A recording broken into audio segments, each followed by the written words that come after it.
Welcome back to your weekly roundup of everything that happened in Zenless Zone 0, where we will cover everything that you missed inside and outside of the game. How was everybody's pulls for Sissia?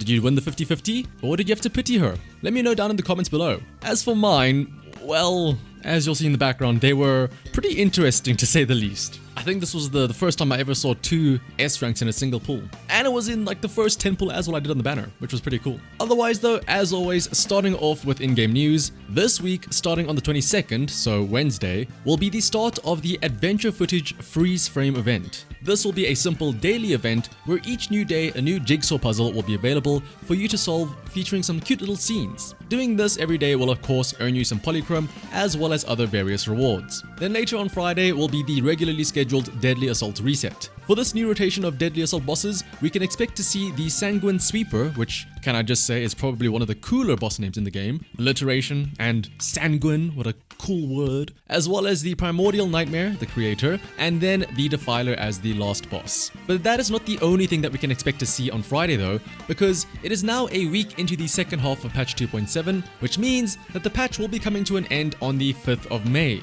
So just over 2 weeks from now, which also means that is going to be when patch 2.8 will be arriving. And so we will very likely be getting a live stream this Friday for a sneak preview of everything coming in patch 2.8. As a reminder of what we can expect to see, there is of course going to be the new kits for Promea and Billy, as well as any new story and event related news. And potentially some wind related things, because technically speaking, although we don't really know officially anything that is wind related, things in the 2.8 beta have been including wind. So either maybe that was just a early testing ground and we won't actually see any wind stuff for 2.8 and it'll only really be introduced properly in 3.0, but time will have to tell, I guess. But as always though, if you aren't able to watch the live stream live or you don't want to sit through the entirety of the stream, I will also have a recap video going over everything covered in the live stream, so be sure to subscribe to be notified for when that does go up. Otherwise though, moving on to social media news, this past week we had another birthday to celebrate. So happy birthday to Grace, as well as anybody else who has a birthday in the coming week. And also, to go alongside Sissia's banner, there is an event for her on Twitter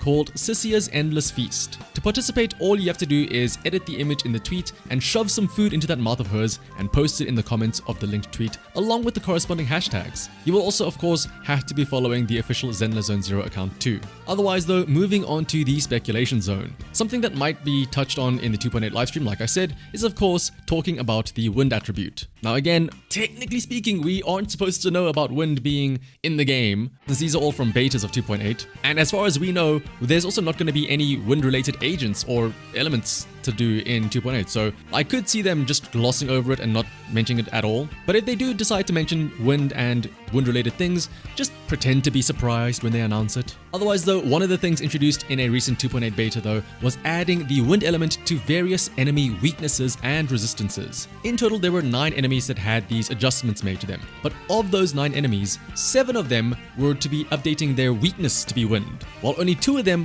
had their resistances become wind. So basically, in other words, yeah, wind is going to be seemingly pretty good, or at least a very heavily shielded element where you can use it across many different bosses. Because obviously, for say Deadly Assault, they're not going to be using the same enemies over and over and over again, right? They do have to rotate them every single week, or every other week rather. And if there's only like 2 enemies that are weak to wind, they can't just keep cycling those 2 over and over again. So instead what they do is they give a lot of enemies wind weakness, so that every single week, even though it's a new boss every single time, odds are you will still be able to use a wind element team against them. So basically, if you happen to have at least one single wind team, then odds are they can act as a sort of catch-all for at least one of the Deadly Assault stages or the Shiyu defense stage for now until who knows when. Think of it kind of like how Miyabi is pretty much a good option against most stuff that doesn't just outright resist her specifically. Oh, what's that? You don't have a very specific electric team for this boss fight?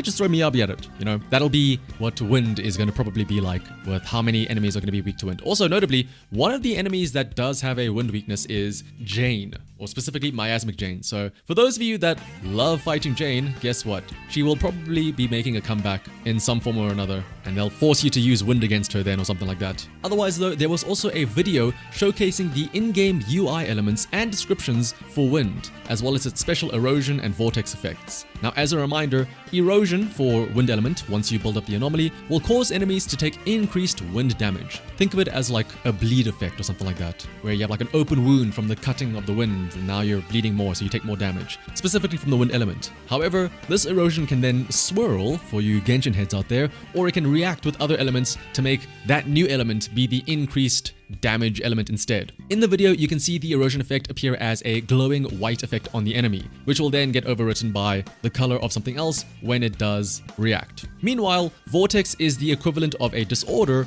where once you trigger another full anomaly effect, then it is going to be another burst of damage. Now, it was also reported that as of now, there is no specific snack for Yuzuha's passive, which would usually increase the anomaly buildup for an element. But of course, this could be just simply something that will be implemented a bit later down the line. And also, the erosion doesn't really play well with the special elements such as Miyabi or Yishen with the auric ink or the frost element. But again, this could just be some early beta testing issues. Now, one nitpick that can be made when it comes to the clip showing the wind in play is that of all colors, they chose for the wind element to be, how could they not choose green? You have two other games that both have wind related elements and both are green, but now for some reason we're deciding, yes, light teal blue is the color of wind. Now again, maybe it'll get changed further down the line, but did we really need to make the color blue when we already have ice, frost, and honestly also honed edge, which is probably the closest looking thing to wind? In fact, if you didn't know that this was a wind element, you probably would have thought that this was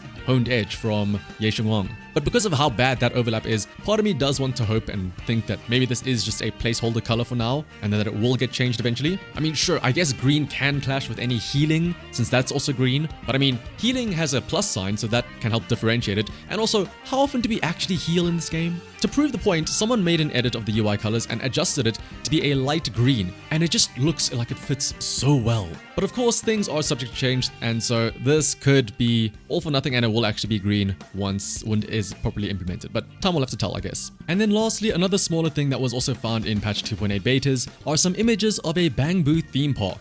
This is likely going to be for whatever main event happens in patch 2.8, similar to the previous Arknight's Tower Defense or the Fall Guys Bangbu related modes, where they decide to rip some other element of a game and add it, but with Bangbus now. Who knows, maybe it'll be like a sim park adventure mode with Bangbu or like Roller Coaster Tycoon. But of course, all will be revealed, hopefully, come this Friday when patch 2.8 livestream will be expected to tell all. Otherwise, thank you all for watching. If you enjoyed this video, then liking, commenting, and subscribing is greatly appreciated. But until next time, bye-bye. Also, random side note, but friendly reminder for those of you that might be interested in it, next week on the 29th is also the release of Neverness to Everness, the quote-unquote anime GTA gacha game. Out of curiosity, how many of you are actually interested in that and are going to try and play it? I'm probably going to try and at least download it and maybe give it a spin for, a couple of days, see how it is. I'm not expecting much. I don't want to set my hopes up too high, but I wouldn't mind being pleasantly surprised though by, any fun that I could have in that game.